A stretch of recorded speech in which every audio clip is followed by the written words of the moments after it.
Bom, vamos lá. Um dos maiores ganhos que Moçambique teve, podemos assim dizer, ao parir Venâncio Mondlane, foi dar ou devolver o poder a ele. E o que é que Venâncio Mondlane devolveu como poder? Devolveu informação. Devolveu informação essencial, devolveu as características ou a razão de ser, eu vou voltar a isto, do Estado. Eu me lembro de uma vez em que o engenheiro Venâncio deu uma aula de direito constitucional ao povo moçambicano. Ele dizia assim: vocês, se tiverem um BI, não é? BI, então saiba que você é moçambicano, que você é um cidadão, você já goza de direitos. É muito importante as pessoas saberem disto. Parece uma informação fútil, desnecessária, porque às vezes as pessoas pensam que tem um BI só para ir tratar um documento ou para fazer matrícula na escola, para se apresentar eventualmente num hospital e tirar o cidadão. Não, é muito mais profundo do que isso. E efetivamente o catalisador da sociedade é o cidadão. E um cidadão informado é um cidadão que faz pressão. A Constituição da República, tal como ela foi orquestrada, ela tem uma parte que fala sobre a construção das instituições.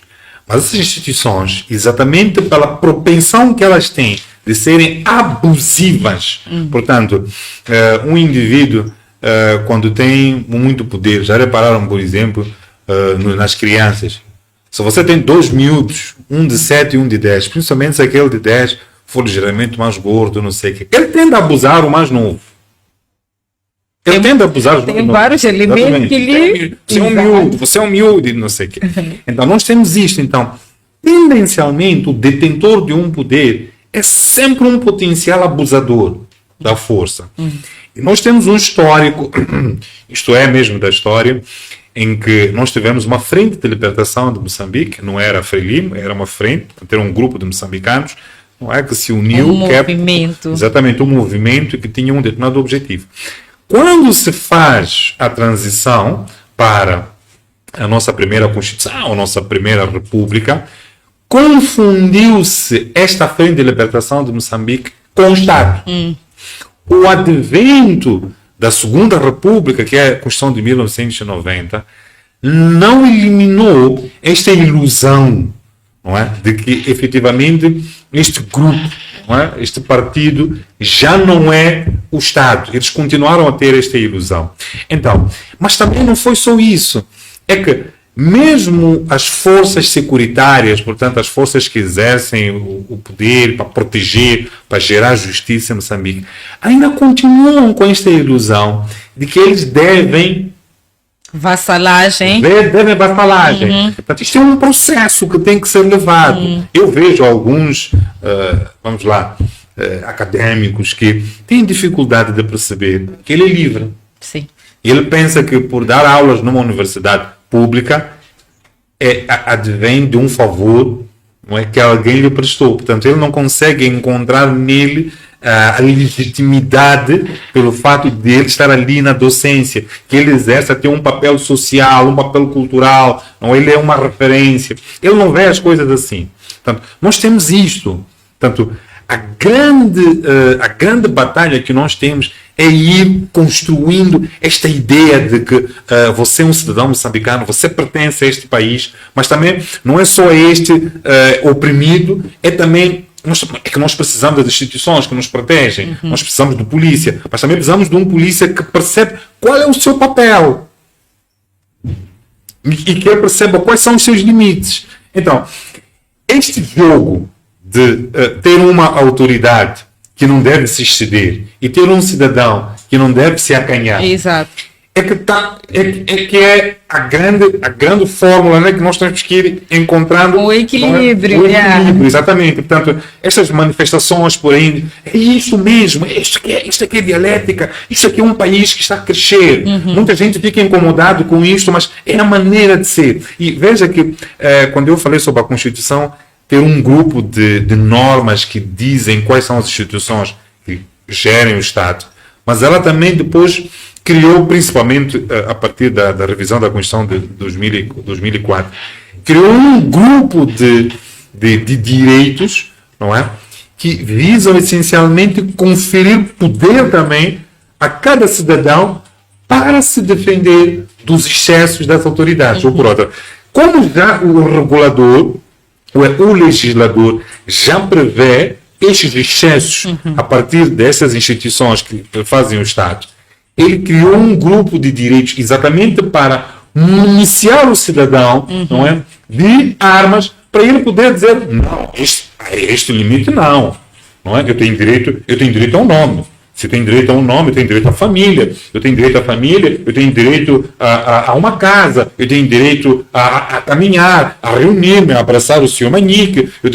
Esses direitos você não pode tirar, você não pode tocar se eu não te permitir. E isso tudo está consagrado na Constituição. Então, é importante que nós continuemos a perceber que nós vamos caminhar, não é, exatamente para uma harmonia onde os atores provavelmente não soubessem muito bem quem são, não é? O que eles devem fazer, aonde estão, não é? Porque você tem aqui um princípio político, podemos assim dizer, patriotismo.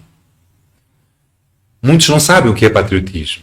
Não é? Espírito de pertença. Espírito de pertença, mas também defender. E defender a soberania do seu país não é só defender contra entidades externas. Exatamente. Não é? É também você, como polícia, por exemplo, perceber que ações você faz que vão perfazer, não é, o espírito deste princípio patriótico. O cidadão também.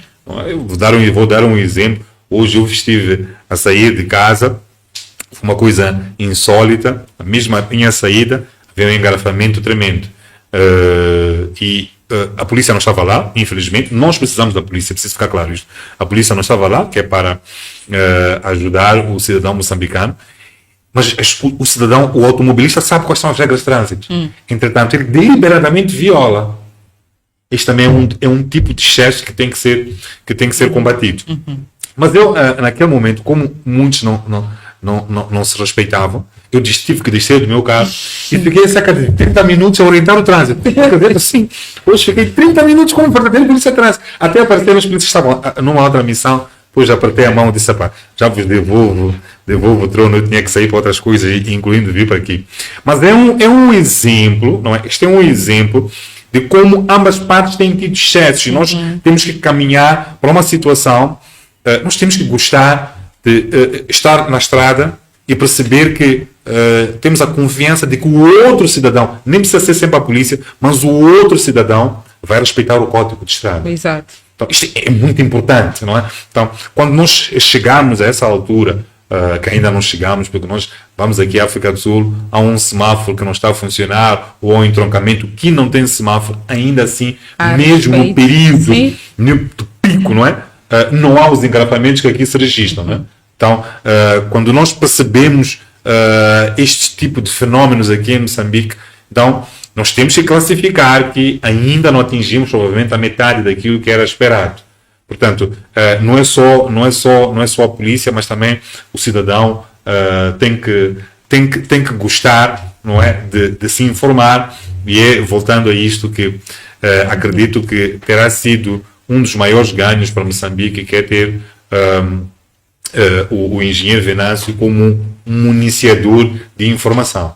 Agora, até posso assim dizer que esta formação partidária que fez referência, que eu não vou voltar a falar sobre o seu nome, tendencialmente, quando nós falamos sobre violação de direitos humanos, uma das questões que o Dr. Manique tem estado aqui a falar, tendencialmente, nós encontramos pessoas ou instituições ou grupos de pessoas que são ardilosas, não é? elas percebem que o estado vegetativo, não é, da consciência da sociedade, lhes é favorável. Exato. Portanto, enquanto os manterem adormecidos, não é uma vantagem, porque você tem pessoas que não vão protestar, que não vão fazer protestos, para que essas instituições funcionem, não é? Como dizer, orientada pelos fins pelos quais eles foram criados. Exato. Então, nós temos que também vigiar isto. Então, é muito importante que não são mais Venâncios, não é?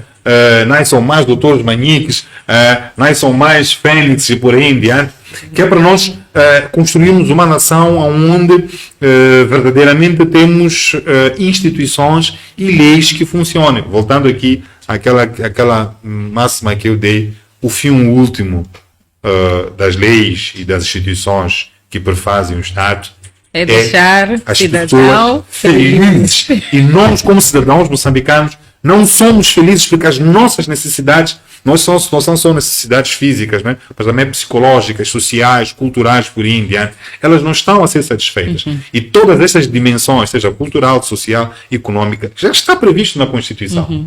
Yeah. Então, eu acho que nós temos neste